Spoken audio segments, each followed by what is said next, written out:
U.S. Marines 3rd Battalion 2nd Marine Regiment 2nd Marine Division นาวิกโยธินสหรัฐกองพันที่3กรมนาวิกโยธินที่2กองพลนาวิกโยธินที่2ดำเนินการฝึกในส่วนของการยิงกระสุนจริงของการแข่งขันหมู่ปืนเล็กประจำปี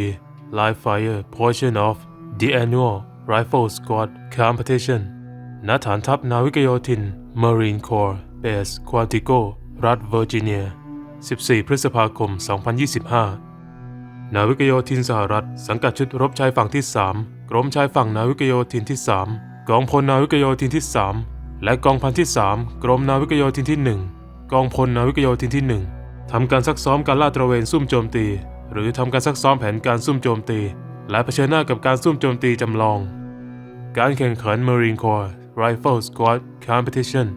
การแข่งขันหมู่ปืนเล็กนาวิกโยธินเป็นการแข่งขันประจำปีที่จำลองสภาวะการรบ Simulated Combat Conditions เพื่อทดสอบผู้เข้าแข่งขันด้วยสถานการณ์ที่ซับซ้อนและสมจริงที่หลากหลายโดยมีเป้าหมายเพื่อตัดสินว่าหมู่ปืนเล็กนาวิกโยธินหน่วยใดที่สามารถแสดงให้เห็นถึงขีดความสามารถในการรบและความเชี่ยวชาญในการปฏิบัติภารกิจได้อย่างมีประสิทธิภาพสูงสุด U.S. Marine Corps Video by Lance Corporal Paul Kalugaris Lance Corporal Joaquin Gribbs Corporal Memphis Pitts การลาดตระเวนซุ่มโจมตี Ambush Patrols การลาดตระเวนถูกนำไปใช้เพื่อวัตถุประสงค์ที่หลากหลายและธรรมชาติของการลาดตระเวนในการสงครามนั้นครอบคลุมการปฏิบัติการทางทหารที่หลากหลายการลาดตระเวนซุ่มโจมตีเพิ่มขีดความสามารถในการโจมตีเชิงรุกด้วยการโจมตีฆ่าศึกในขณะที่พวกเขารู้สึกปลอดภัยหรือแสดงอาการประมาทความชะล่าใจความพยายามซุ่มโจมตีที่ดุดันสามารถทำลายขัดขวางรบกวนแผนการเคลื่อนกำลังหรือแผนการดำเนินกลยุทธ์ของข้าศึกได้และการซุ่มโจมตีที่มีประสิทธิภาพสามารถลดอำนาจกำลังรบบั่นทอนขวัญและกำลังใจของข้าศึกได้แนวคิดเรื่องการซุ่มโจมตี Ambush Mentality เป็นทัศนคติหลักสำคัญของสงครามดำเนินกลยุทธ์ Maneuver Warfare หรือสงครามเคลื่อนที่และมีความสำคัญโดยตรงกับพื้นฐานของการทำสงครามการซุ่มโจมตีที่ดำเนินการอย่างเหมาะสมจะมุ่งเป้าไปที่ข้าศึกและสร้างความโกลาหลและความไม่แน่นอนผ่านการปฏิบัติการที่วางแผนไว้รุนแรงและดุดันความเข้าใจในศิลปะและวิทยาศาสตร์ของการซุ่มโจมตีเป็นหัวใจสำคัญในการทำความเข้าใจเอกสารหลักนิยม MCDP-1 Marine Corps Doctrinal Publication 1 เอกสารหลักนิยมนาวิกโยธินสหรัฐเล่มที่1ชื่อเต็มคือ War Fighting และแนวทางที่นาวิกโยธินสหรัฐใช้ในการปฏิบัติการ MCWP 3 to 11.3 เอกสาร Marine Corps War Fighting Publication 3-11.3 เอกสารหลักนิยมการรบของนาวิกโยธินสหรัฐนิยามการซุ่มโจมตีไว้ว่าการซุ่มโจมตีคือการเข้าตีด้วยการยิงอย่างฉับพลันประหลาดใจ Surprise Attack การบุกโจมตีอย่างรวดเร็วไม่ให้ฝ่ายตรงข้ามรู้ตัวจากที่กำบังซ่อนเร้นต่อเป้าหมายฆ่าศึกที่กำลังเคลื่อนที่หรือหยุดชั่วคราวความประหลาดใจถือเป็นสิ่งสำคัญที่สุดในการดำเนินการซุ่มโจมตีเราพยายามบรรลุความประหลาดใจในเวลาสถานที่และจังหวะที่ข้าศึกไม่มีความพร้อมไม่ได้เตรียมตัวและแม้แต่การมีสัญญาณเตือนล่วงหน้าเพียงไม่กี่วินาทีก็อาจเพียงพอที่จะทำให้ข้าศึกมีเวลาและพื้นที่ในการหลบหนีจากการซุ่มโจมตีและเริ่มทำการจัดกำลังเคลื่อนที่ทางยุทธวิธีได้วัตถุประสงค์หลักของการซุ่มโจมตีคือการทำลายกำลังพลและยุทโธปกรณ์ของข้าศึกการสูญเสียกำลังพลสิ่งอุปกรณ์และยุทธปัจจัยจะลดประสิทธิภาพการรบโดยรวมของข้าศึกวัตถุประสงค์รองของการซุ่มโจมตีคือการก่อกวนหน่วยข้าศึกการซุ่มโจมตีที่ประสบความสำเร็จบ่อยครั้งจะทำให้ข้าศึกต้องเปลี่ยนเส้นทางทรัพยากรโยกย้ายกำลังยุทโธปกรณ์จากภารกิจอื่นเพื่อมาทำการอารักขาขบวนยานยนต์การเคลื่อนที่ของกำลังพลและเส้นทางการส่งกำลังบำรุงการซุ่มโจมตีที่ประสบความสำเร็จบ่อยครั้งยังบั่นทอนขวัญและกำลังใจของข้าศึกและทำให้พวกเขาอ่อนไหวต่อปัจจัยทางจิตวิทยา Human Factors มากขึ้นสร้างความกังวลใจในการปฏิบัติภารกิจและทำให้ต้องปรับเปลี่ยนไปใช้แนวคิดปฏิบัติการรบด้วยวิธีรับ Defensive Mindset แทนผลกระทบสะสมเหล่านี้จะลดประสิทธิภาพการรบของข้าศึกลงอย่างมีนัยสำคัญการจำแนกประเภทของการลาดตระเวนซุ่มโจมตี Deliberate Ambush การซุ่มโจมตีประณีตการซุ่มโจมตีโดยเจตนาหรือการซุ่มโจมตีที่มีการวางแผนไว้ล่วงหน้าอย่างละเอียดรอบคอบการซุ่มโจมตีแบบไตร่ตรองไว้ก่อนเป็นการวางแผนอย่างละเอียดมีการซักซ้อมมาอย่างดีและจัดตั้งกำลังในพื้นที่ที่กำหนดไว้เพื่อทำลายหรือจับกุมเป้าหมายฆ่าศึกที่เฉพาะเจาะจง ผู้บังคับหมู่ลาดตระเวนจำเป็นต้องมีข่าวกรองที่เฉพาะเจาะจงเกี่ยวกับเป้าหมายเช่นขนาดกำลังการจัดกำลังอัตราการจัดอัตราความเร็วในการเคลื่อนที่เส้นทางอาวุธยุทโธปกรณ์ของกำลังฆ่าศึกและที่ตั้งของพื้นที่ซุ่มโจมตีระดับรายละเอียดดังกล่าวมีความจำเป็นเพื่อให้ผู้บังคับหมู่ลาดตระเวนสามารถจัดส่วนกำลังและสร้างแผนปฏิบัติในพื้นที่เป้าหมายได้อย่างเหมาะสมเพื่อสังหารหรือทำลายเป้าหมายที่ระบุไว้ชุดลาดตระเวนซุ่มโจมตีอาจต้องเข้าตีฝ่าแนวเป้าหมายเพื่อยืนยันว่าเป้าหมายที่กำหนดถูกทำลายจริงและเพื่อรวบรวมข้อมูลเกี่ยวกับฆ่าศึกการมอบภารกิจให้หน่วยโจมตีด้วยการยิงไม่จำเป็นต้องเข้าตีจู่โจมส่วนการมอบภารกิจให้หน่วยทำลาย destroy อาจจำเป็นต้องเข้าตีจู่โจมในกรณีของภารกิจทำลายมีแนวโน้มสูงว่าภารกิจมีความสำคัญเป็นอันดับแรก Mission has priority และหน่วยที่ทำการซุ่มโจมตีอย่างมีแบบแผนจะมีกำลังขนาดหมวดปืนเล็ก platoon หรือใหญ่กว่านั้นเพื่อให้เข้าใจว่าเมื่อใดที่ชุดลาดตระเวนจะต้องเข้าตีฝ่าแนวเป้าหมายเจตนารมณ์ของผู้บังคับบัญชาจะต้องมีความชัดเจน Ambush of opportunity โอกาสของการโจมตีหรือการซุ่มโจมตีตามเหตุการณ์การโจมตีแบบโฉบฉวยที่มีเป้าหมายหลักคือการก่อกวนและรวบรวมข้อมูลศัตรูมีการวางแผนและซักซ้อมไว้ล่วงหน้าแต่ยังไม่ทราบรายละเอียดของเป้าหมายที่เจาะจงการซุ่มโจมตีฉับพลันจะถูกจัดตั้งขึ้นบนหรือใกล้เคียงกับที่ตั้งที่กำหนดเพื่อทำลายหรือจับกุมเป้าหมายแรกที่เหมาะสมซึ่งเคลื่อนที่เข้ามาในพื้นที่นี่คือประเภทของการซุ่มโจมตีที่พบได้บ่อยที่สุดและโดยทั่วไปจะดำเนินการโดยกำลังขนาดหมู่ปืนเล็กเสริมกำลัง Reinforced Rifle Squad การซุ่มโจมตีตามเหตุการณ์มักเป็นส่วนหนึ่งของความพยายามในการก่อกวนและตัดรอนหรือการรวบรวมข่าวกรองเกี่ยวกับกำลังฆ่าศึกในพื้นที่รับผิดชอบทางยุทธวิธี Tactical Area of Responsibility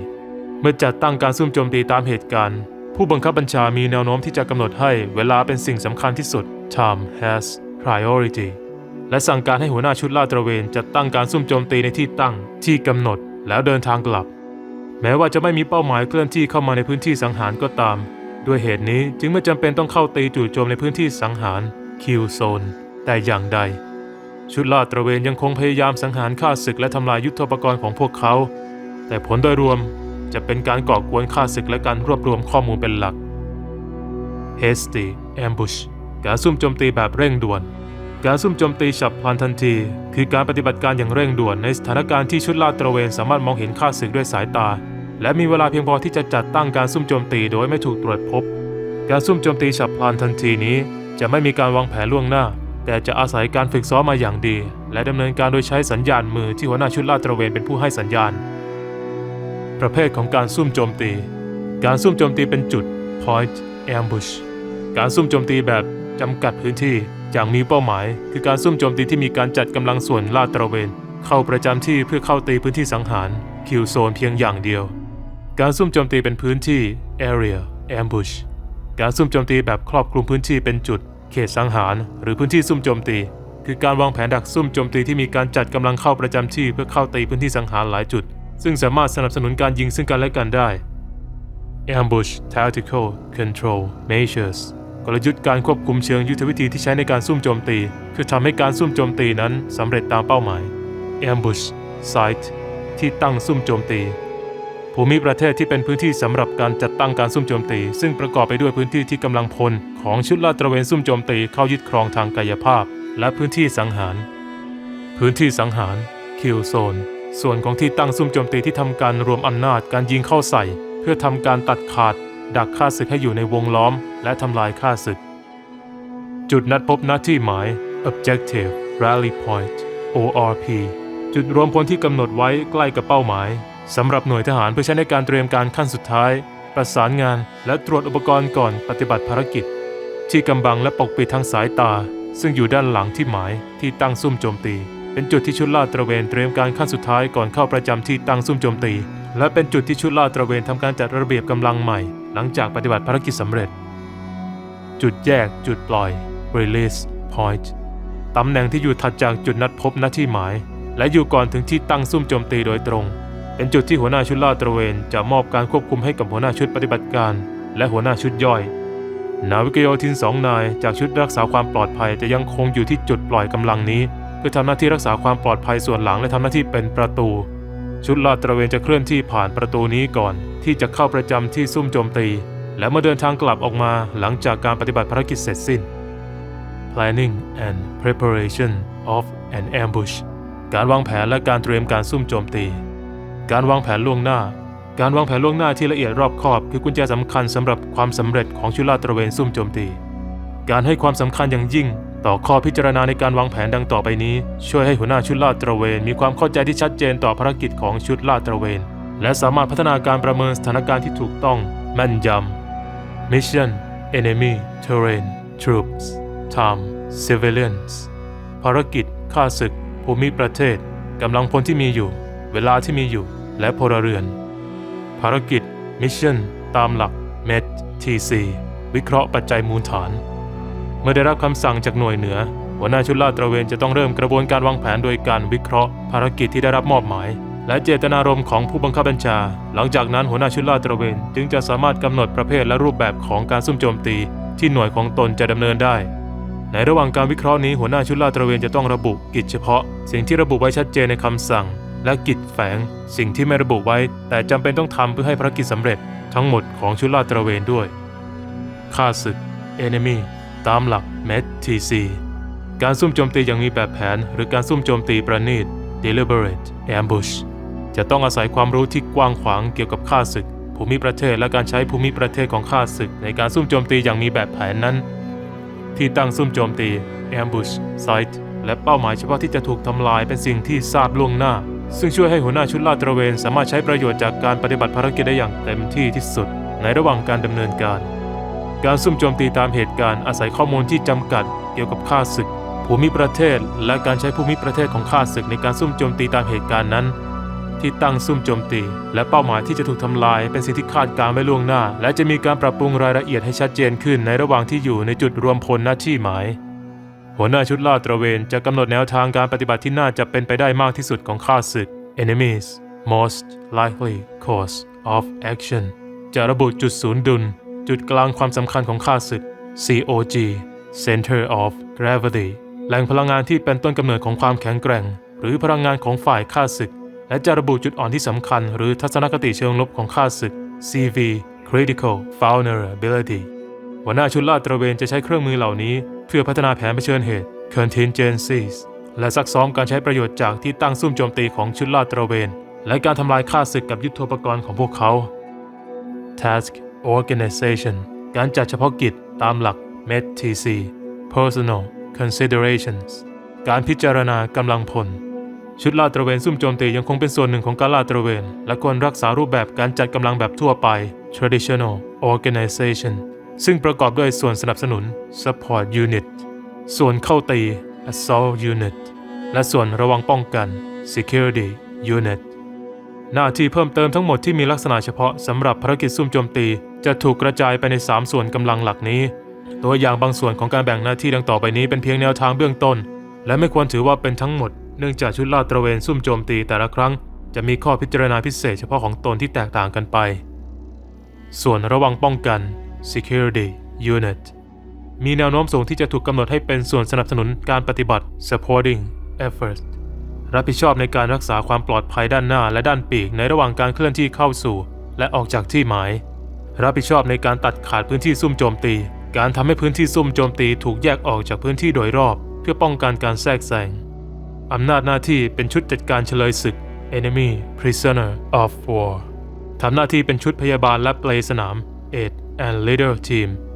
รับผิดชอบในการรักษาความปลอดภัยด้านปีกของที่ตั้งซุ่มโจมตี Support Unit ส่วนสนับสนุนมีแนวโน้มสูงที่จะถูกกำหนดให้เป็นส่วนสนับสนุนการปฏิบัติ Supporting Effort โดยทั่วไปจะรวมถึงหัวหน้าชุดลาดตระเวน Patrol Leader พลวิทยุ Radio Telephone Operator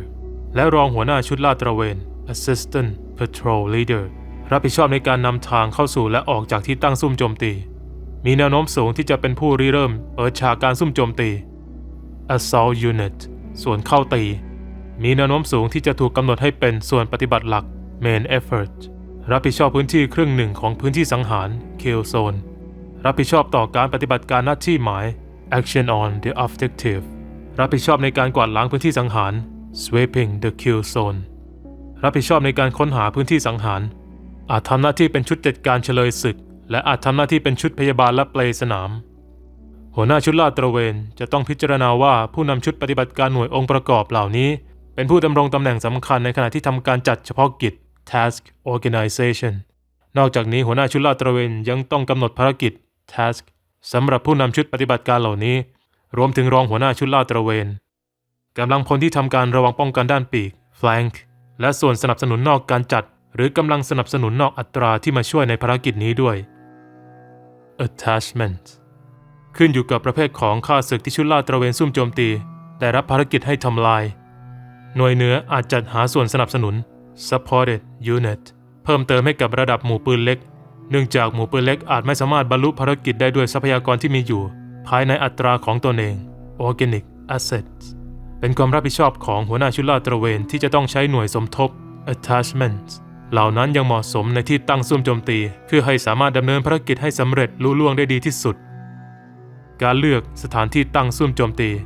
Ambush Site Location Selection MET-TC เมื่อเลือกจุดซุ่มโจมตีต้องใช้แหล่งข้อมูลทั้งหมดแผนที่ภาพถ่ายทางอากาศภาพถ่ายดาวเทียมและการลาดตระเวนบุคคลเพื่อใช้ประโยชน์จากภูมิประเทศที่มีอยู่เพื่อสังหารข้าศึกโดยทั่วไปแล้วเราต้องการให้ภูมิประเทศนั้นเอื้อประโยชน์ต่อเราและต่อต้านข้าศึกเพื่อช่วยในการวางแผนของคุณต่อไปนี้เป็น2หมวดหมู่ที่ควรพิจารณาในการใช้ภูมิประเทศ Patrol Routes เส้นทางการลาดตระเวนชุดลาดตระเวนของคุณจำเป็นต้องมีเส้นทางหลักและเส้นทางสำรองนับตั้งแต่ลาดตระเวนออกจากแนวเส้นปฏิบัติการและเข้าสู่จุดนัดพบหน้าที่หมาย Objective Rally Point ORP เส้นทางควรมีประสิทธิภาพในการซ่อนพรางสูงสุด Concealment เพื่อสนับสนุนที่ตั้งซุ่มโจมตีอย่างลับๆ Clandestine จาก ORP เส้นทางควรเอื้อให้ชุดลาดตระเวนเข้าสู่จุดซุ่มโจมตีจากด้านหลังและสนับสนุนการลงกำลังเข้าตำแหน่งอย่างมีการปกปิดและมีประสิทธิภาพจาก ORP กลับไปยังแนวเส้นปฏิบัติเส้นทางควรเน้นในการซ่อนพรางมากที่สุดอีกครั้งเพื่อสนับสนุนการเชื่อมต่ออย่างลับๆกับผู้นำทางของหน่วยแนวหน้า Ambush Site ที่ตั้งซุ่มโจมตีจุดซุ่มโจมตีที่มีประสิทธิภาพจะต้องบังคับให้ข้าศึกเคลื่อนเข้าสู่พื้นที่สังหารกักข้าศึกไว้ในพื้นที่นั้นและจำกัดความสามารถในการเคลื่อนไหวของข้าศึกเมื่อเริ่มทำการโจมตีให้มีมุมมองการสังเกตที่ดีเพียงพอเพื่อเฝ้าตรวจข้าศึกขณะเข้าสู่พื้นที่สังหารมีแนวยิงที่ได้เปรียบต่อข้าศึกในพื้นที่สังหารและเพิ่มการกำบังและการซ่อนพรางตัวของชุดลาดตระเวนให้มากที่สุดทั้งในระหว่างการเข้าครอบครองพื้นที่การซุ่มโจมตีและการถอนตัวออกจากจุดซุ่มโจมตีเรียบเรียงและแปลโดย Wanley Hunter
See you guys on target. Hey, fire move! Hey, if you see a target, fucking fire! Hey, push more right! Push more right!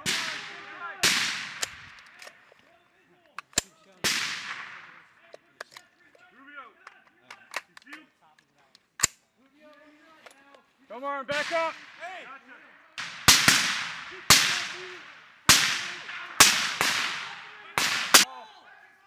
side! Got it! Right side, hold!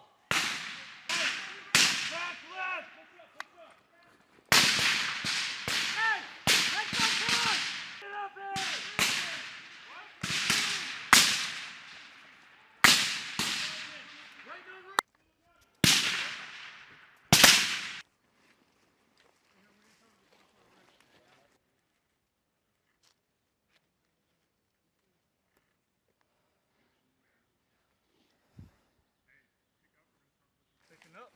Yeah, we're going.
Left side, brace and fire! Right side! Left Kill side, sweep. brace and fire. 19, 20, 21.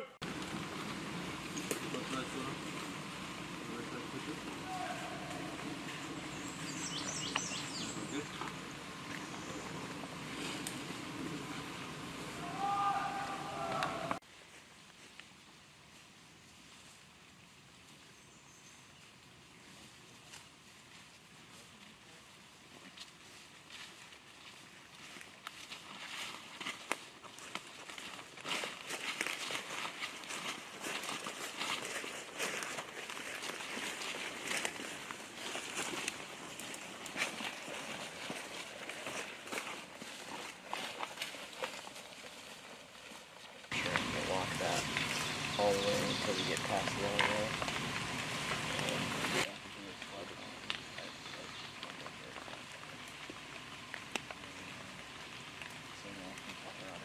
We're breaking down. Now, like that, I'll just go by myself next time. You guys just go pick up the tank on the way out.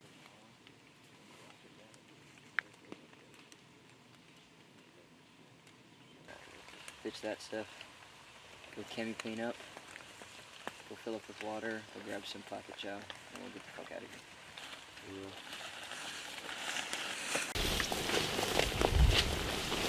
Push up and kick right! Yep. Paint them the direction. Hey, let's go. Double bell. Let's go. First team, push it! Push up!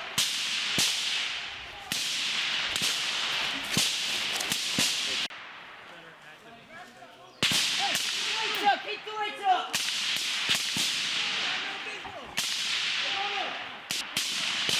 Yep. Keep pushing.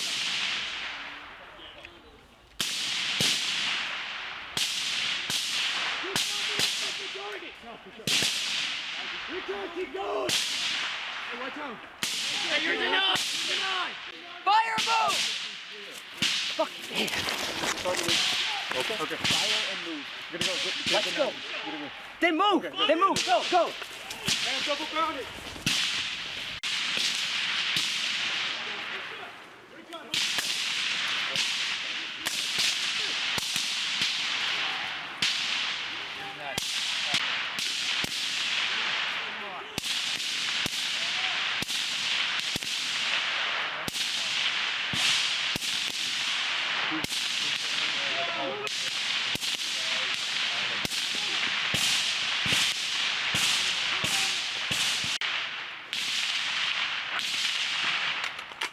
Right side, pin him there. Hey, gun up!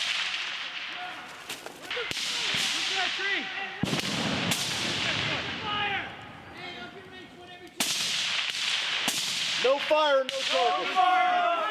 Hit all targets. Not all targets. Not all targets.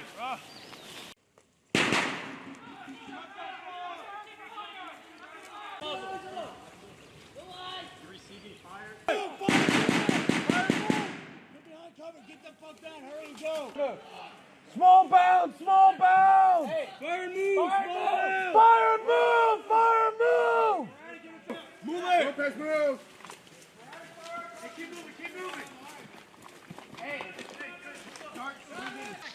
Contact front, move it down the road, move it down the road! Move it! Move! Hey, shift right! Hey, Raymond, I'm gonna cut you! Alright, go! Kraken! Swato, go!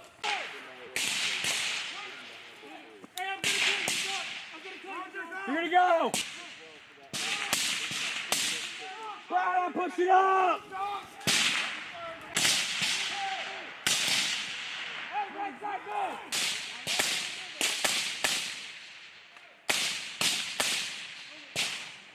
Enemy fire T minus 170 yards, 170 meters!